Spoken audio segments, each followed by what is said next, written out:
Hey, thanks for joining me here in my shop. Looks like I'm being forced back to square one with this radio, which isn't working.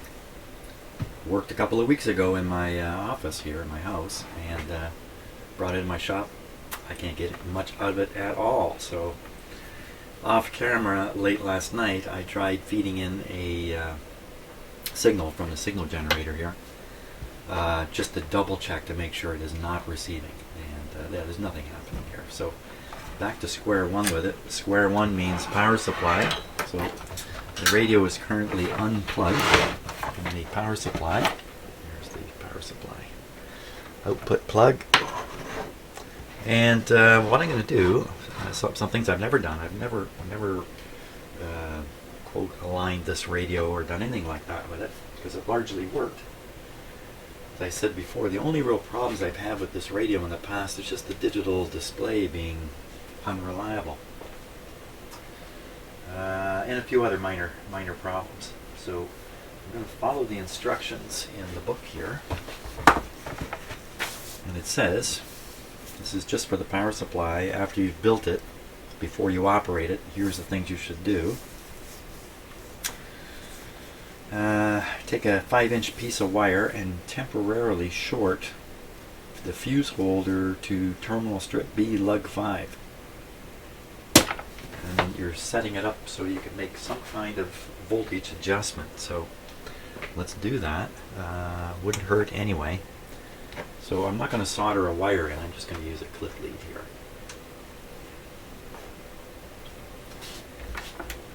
For a little bit of a closer look.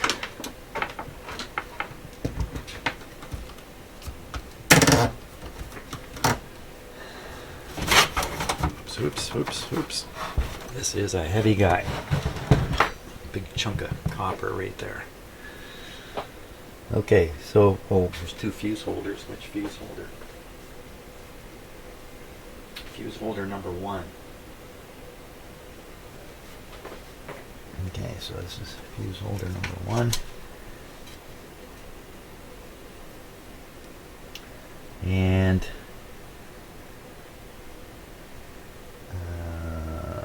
terminal strip. That's kind of interesting. I doubt it's supposed to be like that, but that terminal strip is broken in there. Let's take a look at this. Not with that camera, we won't. How about this one? Okay, so there's the fuse holder that I've clipped onto. Down here is a terminal strip with 5 lugs. That orange wire goes to lug number 5. That's what I want to clip on. And you can see that it's broken right there. Broken and floppy. Probably broke when it was being built. And it's just been allowed to stay in there. So I don't think there's any cause for concern here, really. Yeah, I think it all looks pretty fine. Here's a close-up look at what the... I think that's probably the adjustment we're going to turn. Yikes. Dirty back here, isn't it? Whoa.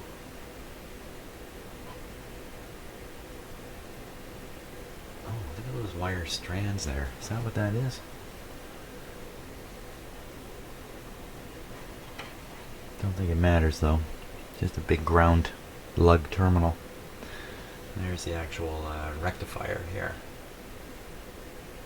A lot of dust. This was sitting on the floor in my old house for years under my desk. And the power cord just came up the back to the radio, and you'd never even see this power supply. But I guess after years of sitting down there, it's gathered quite a bit of stuff here. Wrong camera. Wrong camera. Okay, so we'll put this onto lug 5. Don't know exactly what that's doing, but I am following the instructions here. Take your vacuum tube voltmeter, get ready to read 14 volts with it.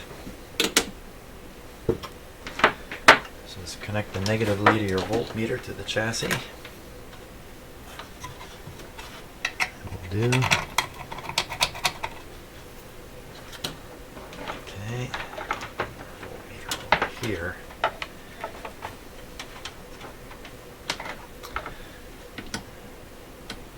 .15-volt scale. And where am I measuring here?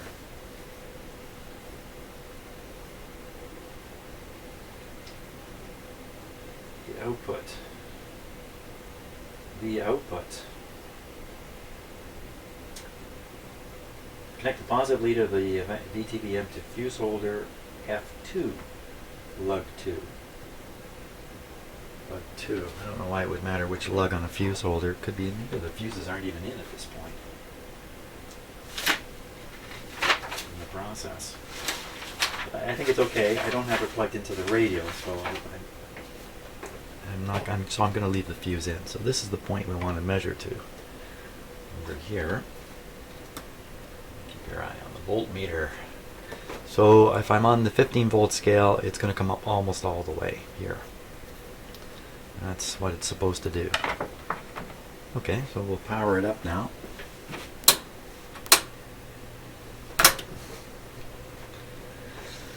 No outward signs that there's power going to it. It's one of the things that's missing on this power supply. Oh, you know what? This won't come on. At least I don't think it will come on unless I plug in the power wire into the radio and hit the on switch on the radio.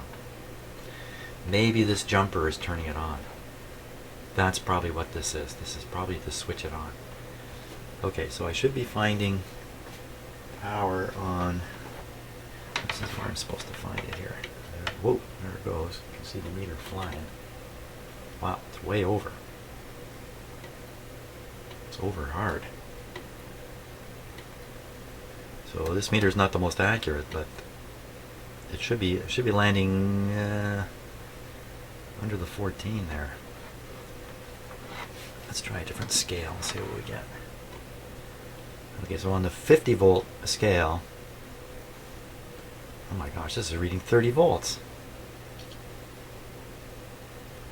Yikes. On the 150-volt scale, it's reading 30 volts. Yay! Yay!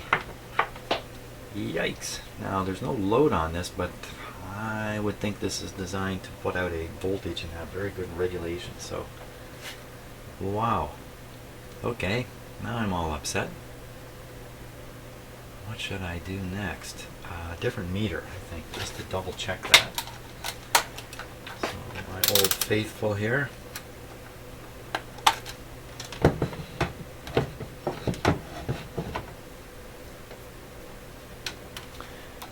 One to ground, and one to this point here. No, not to that point, to this point here. 30 volts.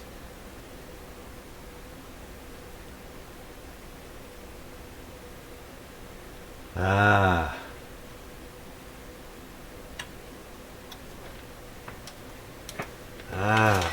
It's supposed to be 13.8 and it's 30. How does it get to be 30 volts? Holy smokes. Yikes. You know, the obvious answer is some kind of regulator or regulatory circuit has stopped working. It could be as simple as some adjustment has lost its contact and has just kind of gone wide open and it's disturbed the whole circuit, but who knows? Holy smokes, I'm right back to square one here. Okay, I'm going to study the manual here and just make sure I have this set up right. Maybe it's supposed to be plugged into the radio and maybe that will settle down the voltage, but I don't think so. Because these are very preliminary checks, but let me study the manual here a bit. Okay, so I'm doing the preliminary checks before you power this unit up, right after you've assembled it, before you plug it in. One of them is to make sure that these transistors at the back here are properly isolated from the chassis. That's a simple test, taking an ohm meter. One side on the chassis here, and the other side you just touch this terminal on the transistor, and you should see a very high resistance.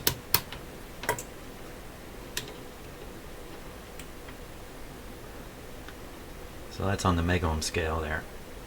So you're looking at half half a megohm, 0.45 megohms, that's 450K. It doesn't say what high is, but I imagine that's high. What you're looking for is to make sure there isn't a short to the chassis here. I think that's what they're looking for. The next test is another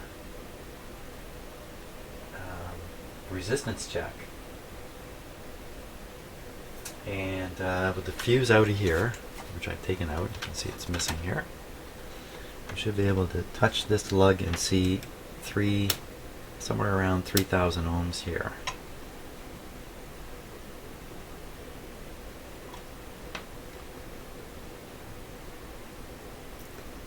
So 5,000. I don't think that's a problem. I think that's okay. That's good. Now if I put the fuse back in, I should see 250.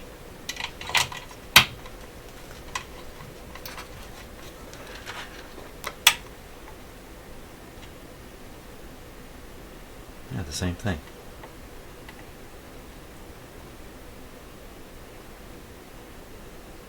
Supposed to see 250 at that point. Pretty sure if this fuse is blown, that radio will not work at all, the lights or anything. Fuse is fine. So yeah, basically a primary side fuse and a secondary side fuse here. So I have this jumper in here. This jumper should not be there yet. Let me get rid of it. And repeat that measurement, looking for the 250.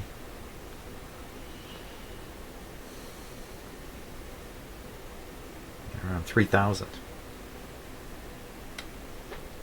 What's going on here?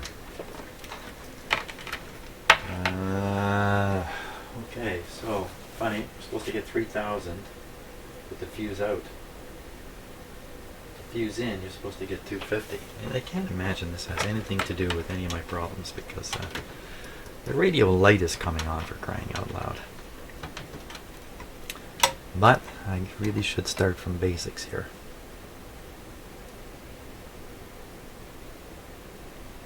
I'm not crazy.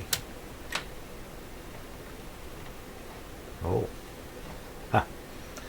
There is a statement in the manual here which gives a bit of a hint. It says, set your ohm meter on the times 100 scale. So that's indicating that you're not really testing a straight ordinary resistance. There's a bit of a network going on here you're testing into.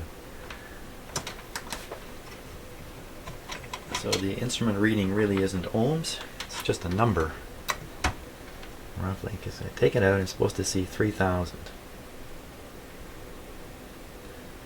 So I gotta try a different ohm meter or something here, I guess. There's 3,000. That's 3,000 with it out, and it's supposed to be 250 with it in.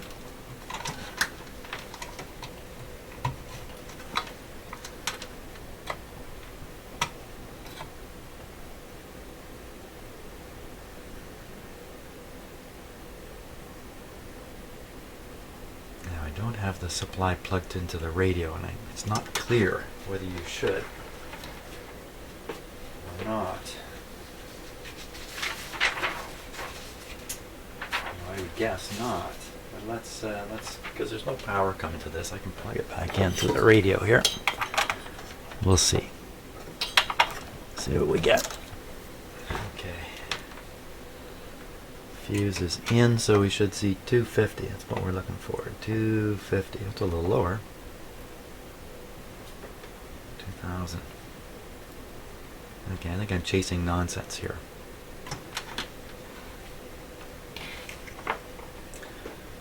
Okay, not quite matching what it says in the book, but now we'll put the lug, let's see, temporarily solder a wire between fuse holder F1, lug 1. Oh, F1, lug 1.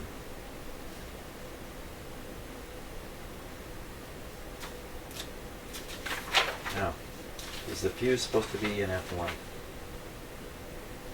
F1 is the high voltage fuse. Without it, this unit is just not going to work at all. Although you've put a jumper in.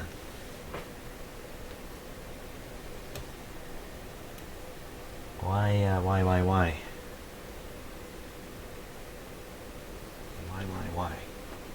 let's just repeat the test. Maybe my clip lead didn't make contact.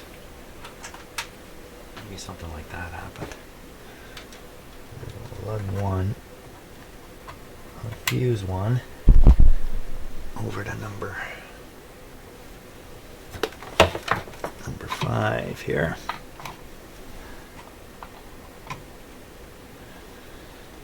Okay, it's connected. The voltage we want to read, basically the output of the main voltage output, which is going to appear right here. Show up there. From 50 volt scale, it really shouldn't be much past the 10 here, but we saw it coming all the way up to the 30. Okay, we're plugged into the radio again, so I'm gonna unplug the radio. That's right, that jumper is just to defeat the missing on switch. That's what it almost certainly is, the yellow jumper. Plug is out.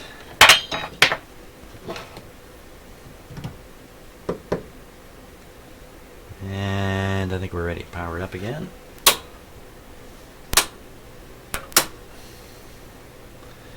Read the output here. 30 volts. Wow. Wow. Wow, wow. Surely shoving 30 volts into the back of this radio is not the idea.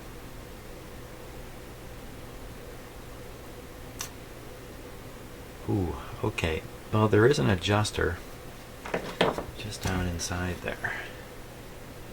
That blue adjuster here. Stick your fingers in there, Jimmy.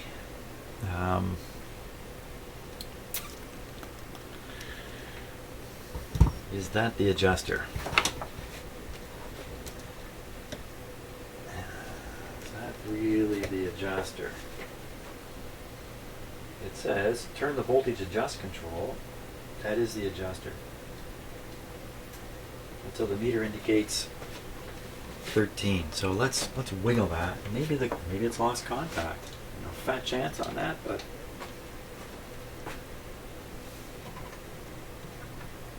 okay. Back to seeing the meter here. Now, if I've shoved 30 volts into the back of this radio, maybe I've dampened. Well, maybe that explains that blowed up resistor. I don't know. There's 30 volts there. I'm going to wiggle this. Nothing at all. No change.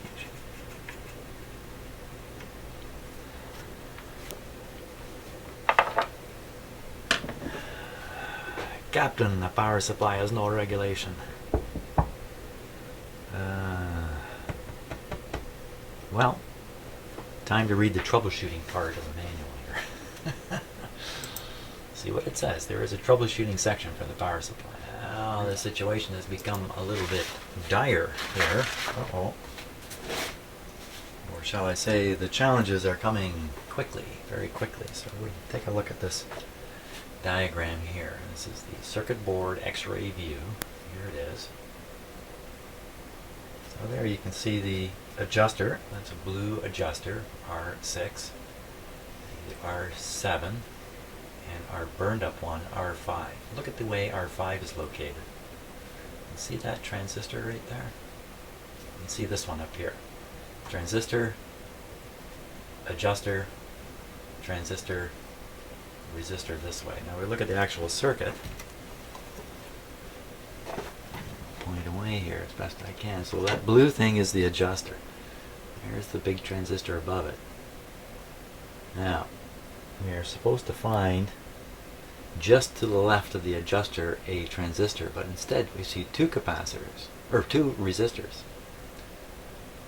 Not the same. And then down at the bottom here, at the lower part, we see hard pointing to it, capacitor and two more capacitors. And then you see the burned resistor running vertically.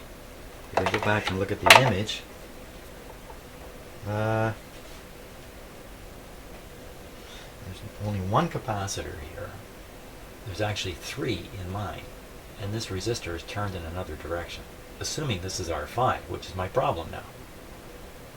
It's R5 here. Is that burned up one really R5? This transistor doesn't appear. But basically, this is not the right circuit diagram, or circuit, or X-ray view of the board. So here's the circuit diagram here, and you can see this sort of a shadow here. Let's see if I can read that off.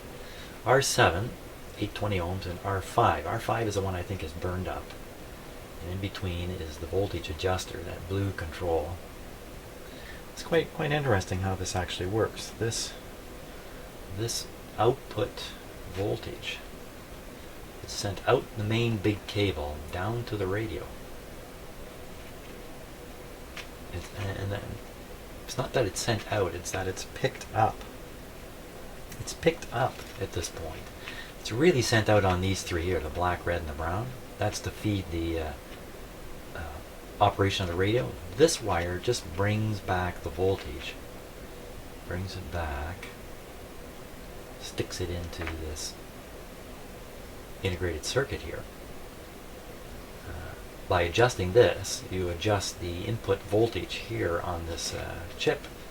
And the purpose of this chip is to drive these transistors. I think these are in Darlington here. And these ones too, which are controlling the output. So that's how the regulation is done. The interesting thing is, the regulator sample voltage is taken right out of the radio. It's not here in the power supply. They actually go to the far end of the cable feeding the radio, sample the voltage there and bring it back. And this means that the voltage inside the radio is very stable. It's very regulated. Well, it's supposed to be anyway. So what am I going to do? So R5 on this is at 2200. What can I make of it here? Well, I see the first color band is a 2. From there on, who knows? There's no reason to think it's necessarily 2200. Hey, what's the other one? Man, if I look at the other one, maybe I can see that it does actually match.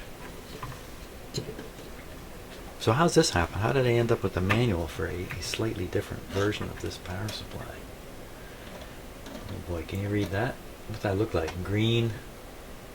Yeah, there's too many bands on there. Green. I don't know. Green, brown.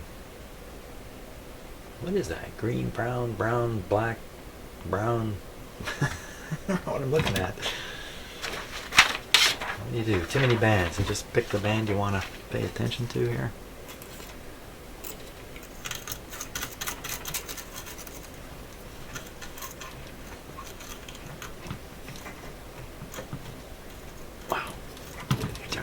Really tricky to get a camera in here.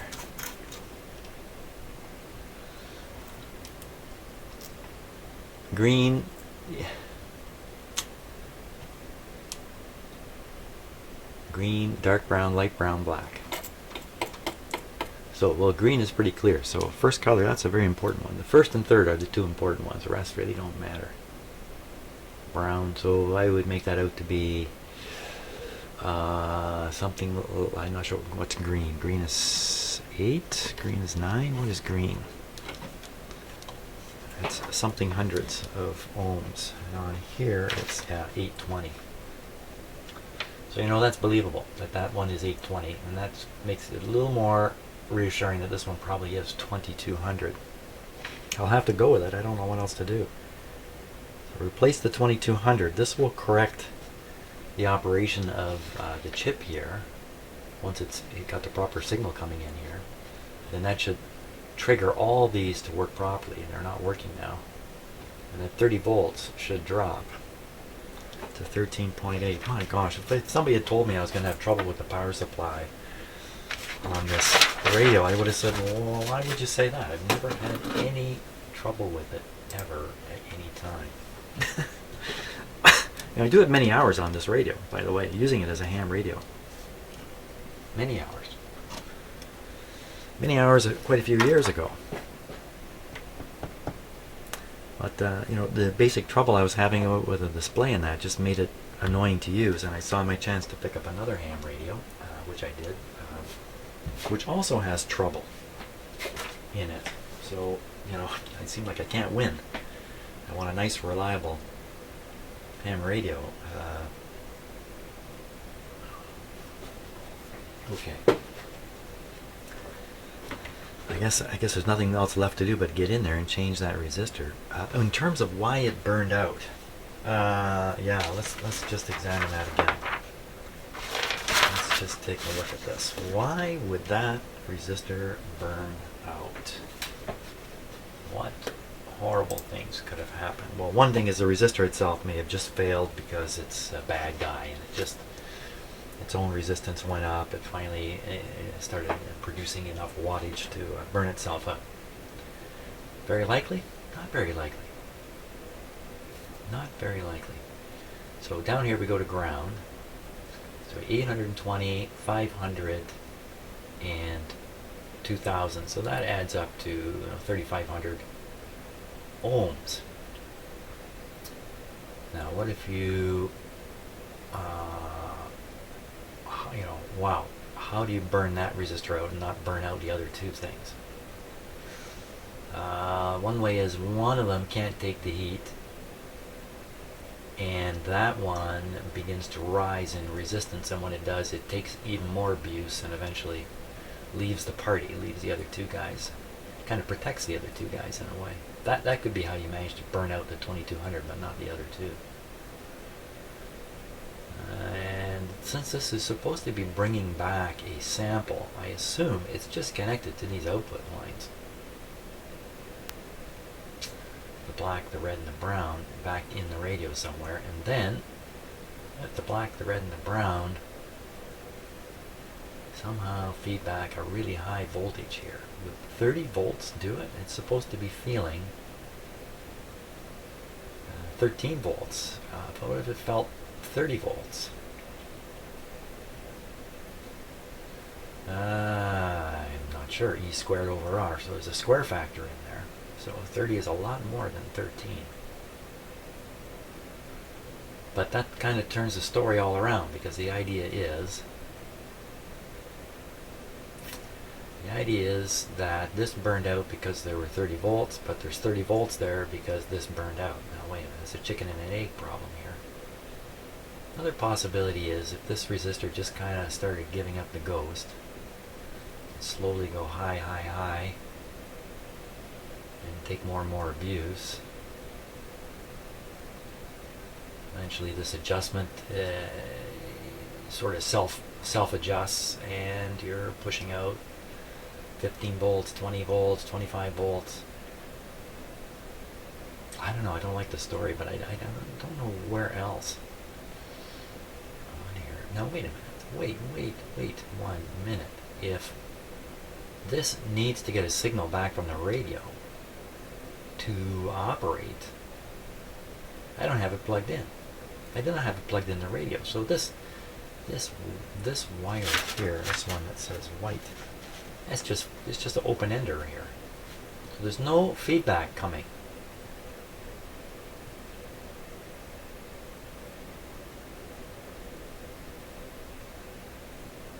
And I looked in the manual to see if this power supply is supposed to be plugged in the radio during this testing, and I haven't found any statement one way or the other.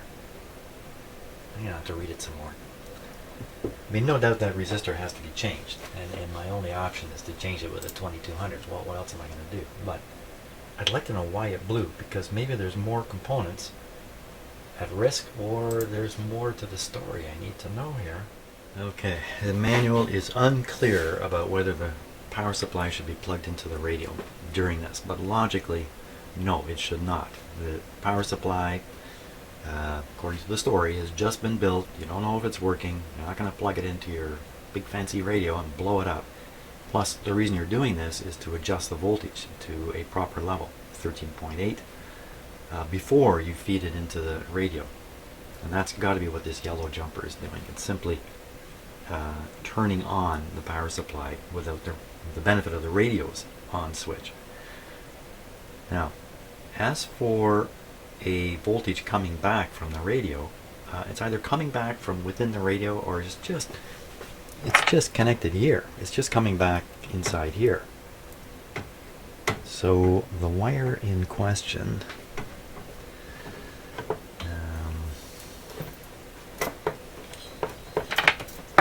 so maybe I'll look at how this this plug is wired. But first, let me read the resistance of that resistor, the burned up resistor.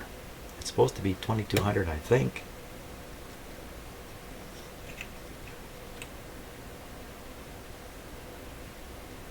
Get 22 ohms. It's pretty solid. Let me push right in the broken part here. Oh, I just moved the whole capacitor, the whole resistor over. Still reads 22. Oh my gosh. Oh, for crying out loud.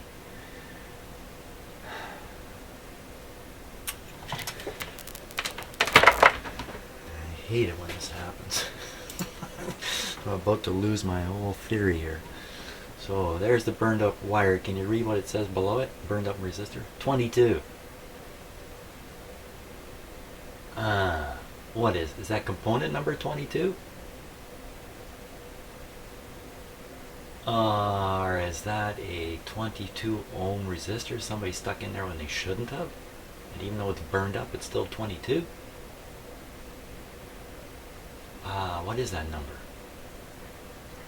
What is that number? I gotta find another example here to compare. Show me another resistor. Okay, so there's some resistors up in there. I can't see under them.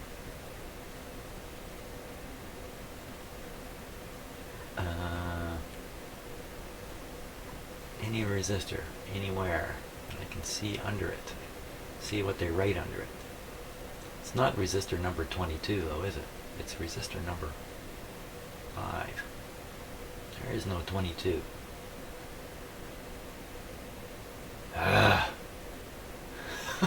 So either it's supposed to be 22, or forget that it's burned, doesn't matter.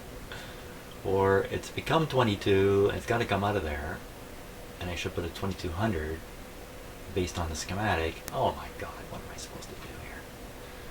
And I gotta find a more correct schematic for this power supply. Probably a hunt around the internet. You know, even in this book, I got lots and look at all the pages in this book I'm using. Oh my gosh, tons of stuff.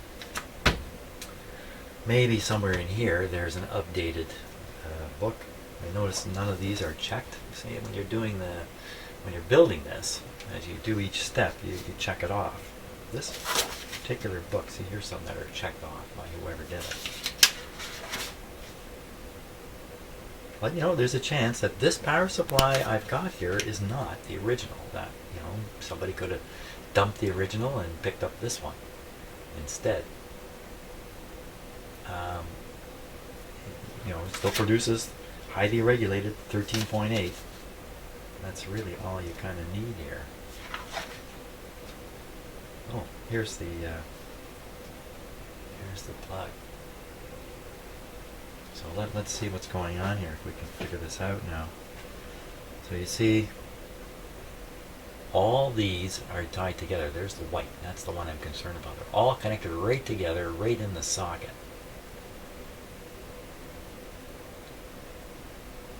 All shorted. So that's one big terminal there, basically. And the white wire is picking up the voltage from these three and sending it back to the power supply for regulation. So you don't need to plug this in. These ones are all shorted together too. And some special ones here. So that answers the question. This does not need to be plugged in. The should be receiving a feedback signal, if you like, and coming down through this adjuster and the two resistors. There's a nice clear image.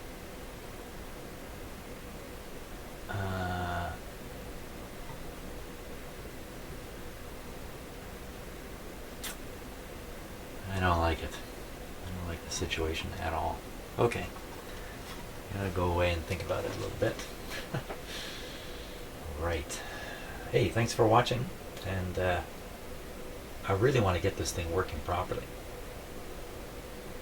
See ya.